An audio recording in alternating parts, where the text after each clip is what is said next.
नमस्कार। इस वीडियो में आप सभी का बहुत-बहुत स्वागत है। मेरा नाम कमल कुमार है और आपने देखना शुरू कर दिया है केतु तक मौसम। तो इस वीडियो में मैं बात करने वाला हूं कि समूचे भारत के ऊपर किस प्रकार से 10 दिनों तक मौसम रहने की संभावना नजर आ रही है।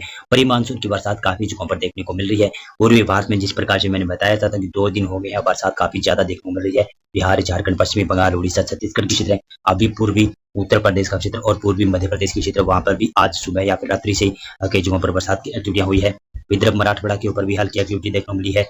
और उत्तर भारत में जो उत्तराखंड, हिमाचल प्रदेश का क्षेत्र है, यहाँ पर भी वेदर एक्टिविटी कल देखने को मिली थी। नेपाल, सिक्किम, भूटान, अरुणाचल प्रदेश के ऊपर भी काफी जगहों पर बरसात की एक्टिविटियां हुई थी। और पिछले 24 घंटों में राजस्थान में काफी जगहों पर तापमान 45 डिग्री के पार पहुंच गया था। और सबसे ज्यादा गर्म राजस्थान ये रहा। गुजरात के ऊपर भी तापमान लगभग 45 डिग्री तक ये रहा। और मध्य प्रदेश का भी लगभग जो पश्चिमी जिले हैं वहां पर तापमान में काफी ज्यादा बढ़ोतरी रही। पंजाब, हरियाणा के तमाम क्षेत्र है, वहां पर लगभग अधिकतम तापमान 42 डिग्री रहा। और इसी प्रकार से देखें, पश्चिमी उत्तर प्रदेश में भी तापमान में काफी ज्यादा बढ़ोतरी थी। लेकिन आज क्या हो रहा है कि आज पंजाब के साथ साथ में कुछ हरियाणा के क्षेत्र हैं, यहाँ पर उमस भरी गर्मी का एहसास देखने को मिल रहा है। उमस भरी गर्मी काफी जगहों पर देखने को मिल रही है। और राजस्थान का पूर्वी क्षेत्र है, वहां पर भी उमस भरी गर्मी दिखाई दे रही है। जिसका कारण क्या है कि अब ट्रफ लाइन राजस्थान के उत्तरी क्षेत्रों से होकर पूर्वी क्षेत्र राजस्थान के, मध्य प्रदेश का उत्तरी क्षेत्र, उत्तर पूर्वी छत्तीसगढ़ और उड़ीसा से होकर जा रही है। तो इसकी वजह से लगातार जो पश्चिमी हवाएं आ रही है, जिस प्रकार से ये हवाएं यहाँ पर आकर मुड़ रही है, ये हवाएं यहाँ पर मोड़ खा रही है। और पश्चिमी हवाएं यहाँ पर मुड़कर पूर्वी हवाएं हो रही है। तो इसकी वजह से ऊपर उठ रही है। नमी की मात्रा कुछ बढ़ने की वजह से यहाँ पर कह सकता हूँ कि उमस भरी गर्मी है। और अरब सागर की तरफ से ये पश्चिमी हवाएं, दक्षिणी पश्चिमी हवाएं आ रही है और यहाँ पर आकर मुड़ रही है। तो इसकी वजह से उमस भरी गर्मी काफी जगहों पर देखने को मिल रही है। अभी जाने थे किस प्रकार से मौसम में बदलाव रहने की संभावना नजर आ रही है। ट्रफ लाइन की वजह से देखेंगे तो बिहार, झारखंड, पश्चिमी बंगाल, उड़ीसा और छत्तीसगढ़ का क्षेत्र है, यहाँ पर काफी ज्यादा बरसात की गतिविधियां रहने की संभावना नजर आ रही है। उड़ीसा के ऊपर भी और छत्तीसगढ़ के ऊपर भी मौसम खराब ही रहेगा, यहाँ पर भी बरसात की एक्टिविटी जारी रहेगी। पूर्वी मध्य प्रदेश का क्षेत्र है, यहाँ पर भी बरसात की संभावना रहेगी। रीवा, सिंगरौली, सीधी, पन्ना, सागर, दमोह के क्षेत्र है। जबलपुर, मंडला, बालाघाट, सिवनी, कटनी के आसपास के क्षेत्र है। होशंगाबाद के पूर्वी क्षेत्र है, वहां पर बरसात की संभावना रहेगी। और टीकमगढ़, छतरपुर के क्षेत्र है, यहाँ पर बरसात की संभावना रहेगी। पूर्वी जो उत्तर प्रदेश का क्षेत्र है, वहां पर भी बरसात की संभावना रहेगी। पश्चिमी उत्तर प्रदेश के ऊपर भी कुछ जगहों पर बादल बन सकते हैं। पीलीभीत के आसपास, सहारनपुर के आसपास, मेरठ, बागपत के आसपास के क्षेत्र है, यहाँ पर कुछ जगहों पर बादल बन सकते हैं और हल्की फुल्की बूंदाबांदी कहेंगे। तो उसके लाइटनिंग स्ट्राइक भी देखने को मिल सकती है, क्योंकि उत्तराखंड के ऊपर मौसम काफी ज्यादा खराब रहेगा। तो इसका असर उत्तर प्रदेश के तराई वाले क्षेत्रों में, मुजफ्फरनगर, मेरठ, बागपत के आसपास क्षेत्र है, यहाँ पर देखने को मिल सकता है। और देखेंगे तो ये हिमाचल प्रदेश से जम्मू कश्मीर तक भी और बरसात की संभावना रहेगी। पंजाब और हरियाणा के क्षेत्र है, यहाँ पर मौसम शुष्क रहेगा। तापमान में बढ़ोतरी तो रहेगी, थोड़ी बहुत ज्यादा बढ़ोतरी रहेगी, लेकिन कल से थोड़ी सी राहत मिलती हुई दिखाई दे सकती है। राजस्थान की बात करूं, गुजरात की बात करूं, तो यहाँ पर मौसम शुष्क रहने की संभावना है। तापमान में बढ़ोतरी रहेगी। राजस्थान का पश्चिमी क्षेत्र, गुजरात का भी पश्चिमी क्षेत्र है, लू काफी ज्यादा देखने को मिल सकती है। पूर्वी भारत में बरसात की एक्टिविटी होगी। और दक्षिणी भारत, मध्य भारत की बात करूं इसमें, तो यहाँ पर केरल और तमिलनाडु के क्षेत्र है, और कर्नाटक का दक्षिणी क्षेत्र है, रायलसीमा, आंध्र प्रदेश, तेलंगाना के क्षेत्र है, यहाँ पर बरसात की संभावना रहेगी। और कई जगहों पर ओलावृष्टि, आंधी तूफान की गतिविधियां रहेगी। विदर्भ का भी क्षेत्र बरसात देखेगा। मराठवाड़ा के भी पूर्वी क्षेत्र है, वहां पर भी हल्की बरसात की गतिविधियां हो सकती है।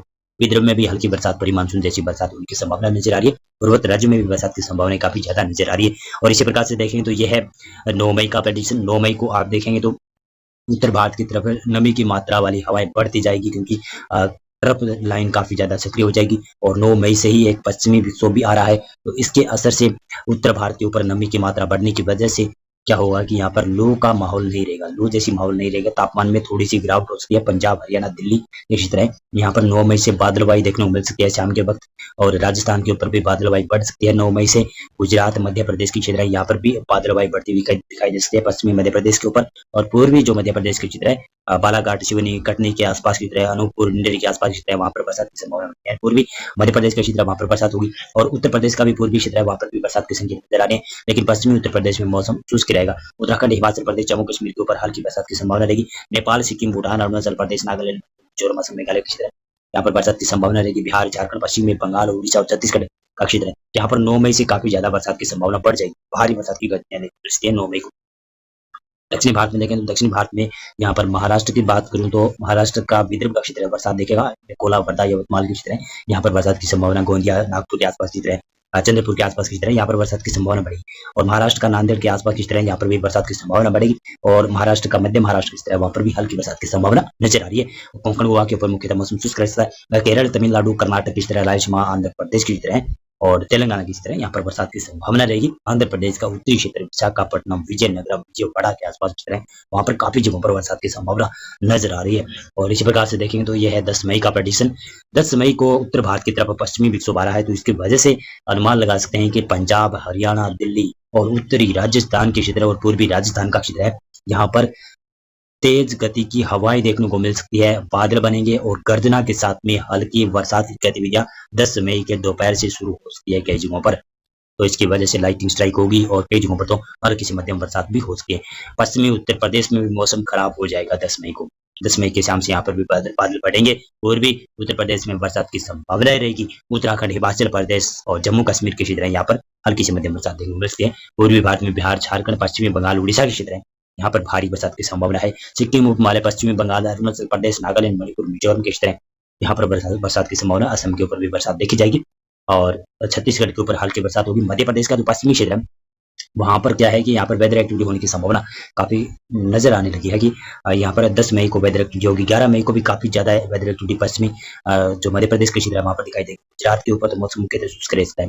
गुजरात के ऊपर केवल राजस्थान से सटे हुए क्षेत्र है, पूर्वी गुजरात का क्षेत्र है, वहां पर हल्की फुल्की बूंदाबांदी हो सकती है। दक्षिणी भारत में केरल, तमिलनाडु के क्षेत्र है और कर्नाटक, गोवा के क्षेत्र है और साथ में महाराष्ट्र का दक्षिणी क्षेत्र है, मध्य महाराष्ट्र, विदर्भ, मराठवाड़ा के दक्षिणी क्षेत्र है, यहाँ पर हल्की बरसात होती है। तेलंगाना में मौसम मुख्यतः शुष्क रहता है, लेकिन यहाँ पर भी हल्की बरसात हो सकती है। और अंडमान और निकोबार द्वीप समूह, लक्षद्वीप में भी बरसात की संभावना है। और 11 मई को आप देखें तो इस प्रकार से मौसम में बदलाव रहेगा।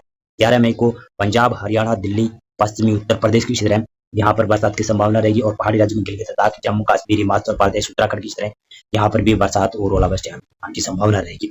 राजस्थान की बात करूँ तो राजस्थान का उत्तर और उत्तर पूर्वी क्षेत्र है, यहाँ पर भी बरसात की एक्टिविटियां रहेगी। लेकिन राजस्थान का जो पश्चिमी भाग है, जो जैसलमेर, जोधपुर, बाड़मेर, बालोतरा की क्षेत्र है, जालोर, सिलोही, सांचौर की क्षेत्र है, यहाँ पर मौसम शुष्क रह सकता है। अजमेर तक मौसम शुष्क रह सकता है। लेकिन 11 मई को उत्तरी राजस्थान, पूर्वी राजस्थान की क्षेत्र है, वहां पर वेदर एक्टिविटी दिखाई दे रही है कि जगहों पर हो सकती है। लेकिन उदयपुर संभाग को छोड़कर बाकी क्षेत्रों में बरसात की संभावना बढ़ेगी। जोधपुर संभाग को छोड़कर भी बरसात की संभावना बढ़ेगी।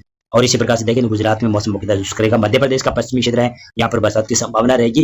पूर्वी मध्य प्रदेश में, पूर्वी उत्तर प्रदेश में बरसात की संभावना, पूर्वी मध्य प्रदेश में कम बरसात की संभावना नजर आती है। बिहार, झारखंड, पश्चिमी बंगाल के ऊपर भी बरसात की संभावना है। उड़ीसा, छत्तीसगढ़ के ऊपर भी बरसात की संभावना है। पूर्वोत्तर राज्य में भी बरसात देखी जाएगी। नेपाल के ऊपर भी काफी जगहों पर बरसात की संभावना है। दक्षिणी भागों में बरसात की संभावना नजर आ रही है। और 12 मई को इस प्रकार से मौसम में बदलाव रहेगा। उत्तर भारत में पश्चिमी विक्षोभ की वजह से पहाड़ी राज्यों से लेकर कुछ मैदानी क्षेत्रों तक भी बरसात की एक्टिविटियां जारी रहेगी। पंजाब, हरियाणा, दिल्ली, राजस्थान का क्षेत्र है, यहाँ पर कुछ जगहों पर वेदर एक्टिविटी हो सकती है। लेकिन धीरे धीरे मौसम साफ होगा। बहुत ही कम चांस है कि हल्की वेदर एक्टिविटियां देखने मिल सकती है। पूर्वी उत्तर प्रदेश का क्षेत्र है और पश्चिमी उत्तर प्रदेश का जो तराई वाला क्षेत्र है, उत्तराखंड से सटा हुआ क्षेत्र है, वहां पर बरसात की संभावना रहेगी। पूर्वी उत्तर प्रदेश में बरसात की संभावना रहेगी। बिहार, झारखंड, पश्चिमी बंगाल, उड़ीसा और छत्तीसगढ़ का क्षेत्र है, यहाँ पर भी बरसात की संभावना रहेगी। पूर्वोत्तर राज्यों में बरसात की संभावना काफी ज्यादा नजर आ रही है। दक्षिणी भागों में और मध्य भारत की बात करें तो मध्य प्रदेश के दक्षिणी मध्य क्षेत्रों से लेकर आप देखें तो विदर्भ, मराठवाड़ा, मध्य महाराष्ट्र, कोंकण, गोवा की क्षेत्र है और साथ में देखेंगे तो केरल, तमिलनाडु, कर्नाटक की क्षेत्र है, यहाँ पर भी बरसात की संभावना रहने की संभावना है। आंध्र प्रदेश, रायलसीमा की क्षेत्र है, तेलंगाना की क्षेत्र है, यहाँ पर भी बरसात की संभावना बढ़ सकती है। और 13 मई को इस प्रकार से वेदर मॉडल रहेगा। उत्तर भारत में पहाड़ी राज्यों में बरसात होगी। पूर्वी भारत की जो क्षेत्र है वहां पर भी बरसात की एक्टिविटियां रहेगी। और इसी प्रकार से देखें तो दक्षिणी भारत में महाराष्ट्र से लेकर केरल, तमिलनाडु तक इकसार बरसात होने की संभावना रहने की संभावना नजर आ रही है। बरसात काफी ज्यादा देखी जा सकती है। आंध्र प्रदेश का उत्तरी क्षेत्र है, दक्षिणी छत्तीसगढ़, दक्षिणी उड़ीसा के क्षेत्र है, यहाँ पर भारी बरसात होने की संभावना है। पूर्वी जो गुजरात का क्षेत्र है वहां पर भी बादल पहुंच सकते हैं शायद इस सिस्टम की वजह से। और 14 मई को इस प्रकार से मौसम रहेगा। उत्तर भारत से मौसम शुष्क हो जाएगा। मध्य भारत से भी, मध्य प्रदेश, गुजरात से भी मौसम धीरे धीरे कर शुष्क हुआ। पूर्वी भारत में भी उड़ीसा, छत्तीसगढ़ की क्षेत्र है और झारखंड, पश्चिम बंगाल के क्षेत्र है, यहाँ पर वेदर जारी रहेगी। पूर्वोत्तर राज्यों में मौसम धीरे धीरे शुष्क होता हुआ नजर आ रहा है। लेकिन पूर्वोत्तर राज्य में लगातार बरसात की संभावना बनी रहेगी। मौसम यहाँ पर शुष्क नहीं होगा क्योंकि अब मानसून काफी ज्यादा नजदीक आ रहा है। तो मानसून लगभग पूर्वोत्तर राज्यों में, केरल के बाद में पूर्वोत्तर राज्यों में काफी पहले पहुंच जाता है। और केरल, तमिलनाडु, कर्नाटक, रायलसीमा, आंध्र प्रदेश की क्षेत्र है, महाराष्ट्र के तमाम क्षेत्र है, यहाँ पर भी बरसात की संभावना नजर आ रही है। और इसी प्रकार से देखें तो यह 15 मई का प्रेडिक्शन। उत्तर मध्य भारत की क्षेत्र है मौसम शुष्क हो जाएगा। लेकिन दक्षिणी भारत की क्षेत्र है और दक्षिण पूर्वी भारत की क्षेत्र, उड़ीसा, छत्तीसगढ़ का दक्षिणी क्षेत्र है, यहाँ पर बरसात की संभावना रहेगी। तेलंगाना, आंध्र प्रदेश, राजस्थान की क्षेत्र है, महाराष्ट्र के ऊपर भी बरसात दिखाई दे रही है। लेकिन ये वेदर मॉडल चेंज होने की आशंकाएं काफी ज्यादा नजर आ रही है। और 16 मई का प्रेडिक्शन देखें तो 16 मई को इस प्रकार से मौसम रहने की संभावना। उत्तर भारत की तरफ कोई मौसमी सिस्टम नहीं है, पूर्वी भारत की तरफ कोई मौसमी सिस्टम नहीं है, कोई मध्य भारत की तरफ सिस्टम नहीं है, लेकिन दक्षिणी भारत की तरफ भी कोई सिस्टम नहीं नजर आ रहा है। और इसी प्रकार से देखें तो यह है आपका 17 मई का प्रेडिक्शन। तो उत्तर मध्य पूर्वी भारत के तमाम क्षेत्रों में मौसम शुष्क रह सकता है, लेकिन मैं कह सकता हूँ किस प्रकार से वेदर मॉडल चेंज होते हैं तो चेंज होगा ये वेदर मॉडल, आगे चेंज भी होगा ये प्रेडिक्शन। दक्षिणी भागों में तो बरसात की संभावना है और धीरे धीरे अब संभावनाएं बनने लगी है कि आप देखेंगे तो अंडमान और निकोबार द्वीप समूह के पूर्वी क्षेत्रों के आसपास एक सिस्टम विकसित होता हुआ दिखाई दे रहा है और यही सिस्टम मानसून को काफी ज्यादा आगे बढ़ाएगा और कह सकता हूँ कि मानसून धीरे धीरे काफी सक्रिय होता हुआ दिखाई दे रहा है।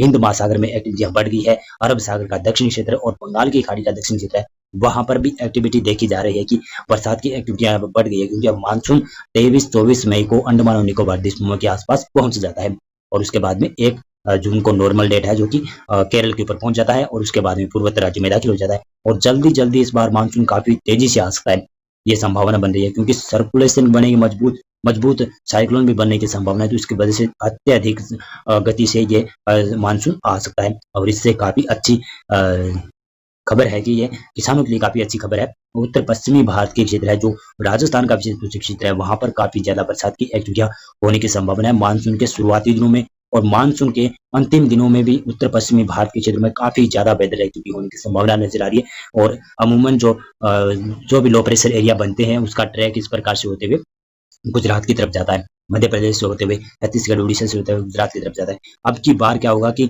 जो जून माह है और साथ साथ में जुलाई का पहला पखवाड़ा है वहां पर सिस्टम अगर बंगाल की खाड़ी में बनेंगे तो वो सिस्टम उत्तर पूर्वी राजस्थान की तरफ जाएंगे और उसके बाद में ये धीरे सिस्टम रिकवर कर जाएंगे और रिकवर करने का मुख्य कारण है अरावली रेंज की पहाड़ियां और वह यहाँ से रिकवर करेंगे तो उत्तर पश्चिमी भारत में बरसात की संभावना काफी ज्यादा देंगे और ये धीरे धीरे करके फिर गुजरात के ऊपर आकर कमजोर पड़ जाएंगे। इस प्रकार से लो प्रेशर बनेंगे और इसी प्रकार से ये वेदर एक्टिविटी देते रहेंगे और काफी ज्यादा लो प्रेशर एरिया बनने की संभावना है। अभी अनुमान लगाया जा रहा है कि लो प्रेशर एरिया की बात करें तो जून में तो 3 से 4 बनने की संभावना है और जुलाई में काफी ज्यादा ये वेदर एक्टिविटी देखी जाएगी और अगस्त माह है ना, अगस्त माह में कम बरसात की संभावना रहेगी, लेकिन अगस्त के बाद में सितंबर में फिर से बरसात की संभावना बढ़ती हुई दिखाई देती है।